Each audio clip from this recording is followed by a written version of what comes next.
Gezirəm tənha, nə mənzilim var, nə məqsədim.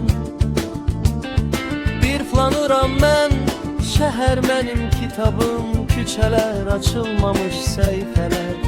Hər gecənin içində yeni gün cücərir, hər vitrin şüşəsində özgə ömürləri oxuyuram, miğı unudum.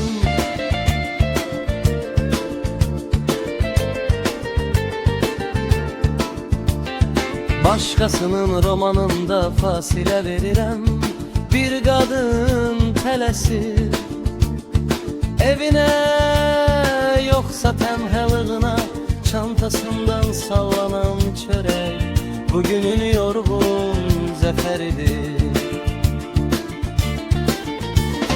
Bir kişi sigaretini yarımçıq atır demək, onu gözləyən var, ya da heç kim yoxdur. Biz də bu şəhərə yapışmışıq, parlayırıq, paslanırıq, amma silinmirik. Küncdə gözləyirəm, nəyi bilmirəm. Bəlkə yağışı, bəlkə təsadüfi, baxışı şəhərdə onlar qaçıb, sən baxırsan. Raymond uzaqda çəmən biçir, ölüm belə. Göy pencəyini geyib işə çıxıb, mən isə gözlərimi vitrinlərə girov qoyub keçirəm bir cüt gənc gülü. Sanki ağrı hələ icad olunmayıb, qoca qadın baxmadan ötür.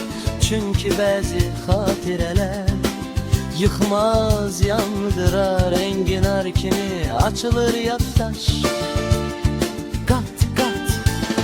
Hər yarpaqda bir süfrə mərkəzində aclıq, flanör bilir həqiqət minarələrdə yox, əzilən otlarda. Bulanğın torpaqdadır və biz ödənilməmiş borc kimi yavaş yavaş